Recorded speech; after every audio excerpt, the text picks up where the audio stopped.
Una de las peores películas de la historia basada en videojuegos, Street Fighter 1994. Hoy hablaremos de Street Fighter, la película sobre el videojuego que intentó aprovechar un público masivo y terminó siendo catalogada como una de las peores de la historia. Luego de sufrir la crisis del 84, los videojuegos tuvieron su consolidación en el mercado y se masificaron en un público que está en crecimiento y que, hoy en día, forma una de las industrias del entretenimiento que más dinero generan en el mundo. Capcom consiguió su éxito en esa vorágine de juegos de consola con un modelo muy interesante, posicionando a esta gran IP entre lo mejor del género de peleas. Este es el motivo por el que, en conjunto con Universal y Columbia, se decidió hacer una película contando con una de las grandes figuras de acción de la época, Jean-Claude Van Damme. Todo parecía encaminarse al éxito, y si bien en taquilla se generaron millones en recaudación, la mala recepción del público obligó a cancelar secuelas, hizo arrepentir a todos sus actores y la transformó en una de las peores películas de la historia. El gran punto flojo del filme fue su guión, o la ausencia de él, que solo se centró en presentar a los personajes del juego, y adaptó de forma demasiado libre la historia original, desagradando hasta a los fans más acérrimos.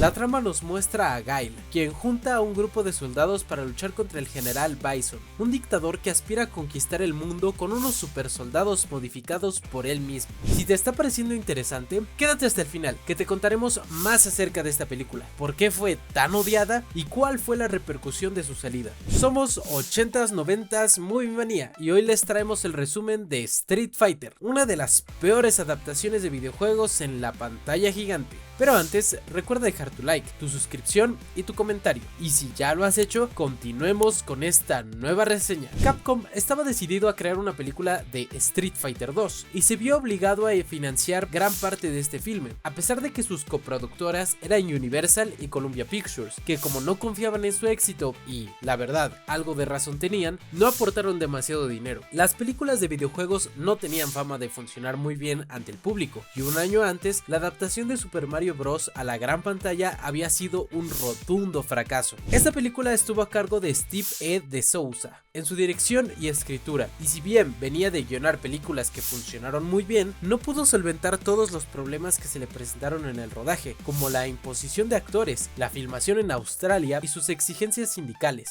los cambios en el lore original, el agregado de personajes, la mala organización de la producción y el poco entrenamiento de las escenas de acción, que notablemente quedan desentonadas con el montaje final. En el canal ya habíamos hablado de otra película muy mala llamada Time of the Apes, la copia japonesa de King Kong, pero en esta ocasión tenemos una obra que no recomendamos ni siquiera como consumo irónico y que extrañamente sí consiguió ganar dinero en taquilla, ya que el mismo público que la defenestró posteriormente fue el que incrementó 3 veces su inversión. Este relativo éxito provocó que Capcom desarrolle 2 juegos basados en el filme y una serie animada, que contrariamente a esta, sí tuvo una buena recepción por su calidad visual y trama amable. Jean-Claude Van Damme fue la gran figura por la que apostó el proyecto para encabezar el largometraje, pero su conducta dudosa también aportó a la debacle, ya que su adicción a las drogas, su falta de esmero, su aventura con la compañera de elenco Kylie Minogue y su mala performance actoral pesaron mucho en el resultado final. Un dato interesante es que él había rechazado el protagónico de la adaptación al cine de Mortal Kombat, la cual también resultó muy mala, pero peor o mejor que esta. Dejen sus opiniones al respecto en los comentarios. Como anticipamos, el guión tuvo muchos cambios. Se inventaron profesiones o relaciones que no existían, se agregaron personajes y a los más fuertes se los ninguneó. La presentación y profundización en ellos fue muy endeble y por sobre todo, la elección de actores no estuvo a la altura. Si bien no somos defensores de juzgar una obra por cosas externas a la película, sea para bien o para mal, en este caso creemos que por lo menos se debería haber respetado el canon al entregar una obra tan mala y que solo genera baches argumentales. La historia nos sitúa en Shadaloo, una ficticia nación al sudeste asiático. Allí vemos a una reportera llamada Chun-Li que informa para la televisión sobre los planes del dictador Bison, que está en pleno conflicto bélico con las naciones aliadas. Ese malvado gobernante había raptado a 63 trabajadores y planeaba intercambiarlos por una millonaria suma de dinero, con el cual formaría un ejército modificado genéticamente para dominar dominar el mundo. En el bando opuesto está el coronel William Guile, interpretado por Van Damme, y a pesar de las amenazas recibidas, él mismo se pone al frente del equipo de rescate.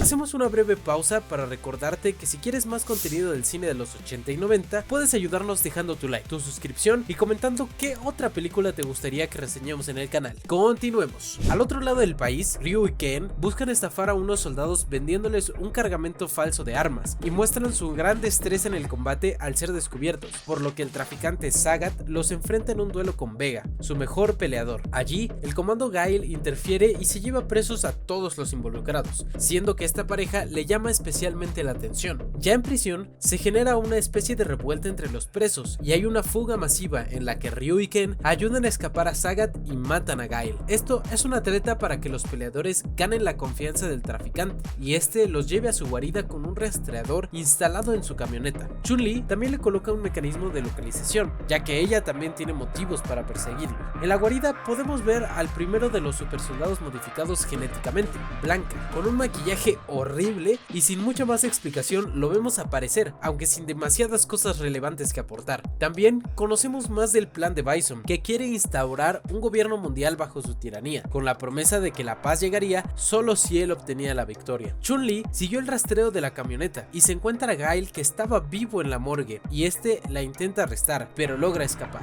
Por su parte, Sagat se da cuenta de que Ryu y Ken eran infiltrados y los apresa. Los pocos avances en el rescate hacen que Guile sea destituido de su lugar en las fuerzas y que el gobierno de los aliados acceda a pagar los millones para liberar a los rehenes. Guile no dejará así las cosas y planea arremeter contra el dictador por su cuenta. Chun-Li llega hasta Bison y este la quiere reclutar, pero nos enteramos que él había atacado su aldea años atrás y asesinado a toda su familia. La reportera lo ataca buscando venganza, pero ella y sus acompañantes son atrapados por el dictador. Guile se infiltra sigilosamente a la guarida de Bison y es atacado por Blanca, el supersoldado mencionado antes, pero este se da cuenta que era un amigo suyo, que era parte de los secuestrados por el dictador. Entonces dejan de pelear y se enfrentan contra los malos, en lo que tendría que ser la pelea principal, pero que no genera mucha emoción. Las fuerzas aliadas logran ingresar y Bison es acorralado, dándose la lucha final contra Guile, pero con la particularidad que el villano tiene más poder luego de modificarse genéticamente a sí mismo. Guile vence de todas formas y ponen a salvo a todos los secuestrados, terminando la película con una pose grupal frente a cámara que representa lo que hace cada personaje en los videojuegos. Street Fighter no es recomendable en lo más mínimo, pero no solo para los fans de la saga de videojuegos, tampoco para los ajenos que quieran descubrir una historia interesante. Su montaje es lo peor del filme, pero no podemos obviar la falta de cuidado a los detalles con actuaciones que no están a la altura, una débil musicalización, un apartado de arte plano y monocromático, un guión estancado con diálogos poco fluidos y escenas de acción que lejos están de lo que otorgaban obras de la época, ya que según los propios realizadores esto sería un homenaje o inspiración al cine de pelea asiático, con estrellas de la talla de Bruce Lee, una película decepcionante que tuvo el honor de entrar en el selecto grupo de las peores de la historia y aún así recaudar el triple de dinero luego de entregar una copia que no estuvo a la altura de las expectativas que se habían generado en el público general y la prensa especializada. Si te gustó el video, puedes compartirlo con quien más quieras. Te invitamos a que comentes qué te pareció Street Fighter o qué otra película te gustaría que reseñemos en el canal. Y además te dejamos otros videos del canal para que sigas disfrutando del cine de los 80s y 90s. Un saludo y los esperamos en la próxima.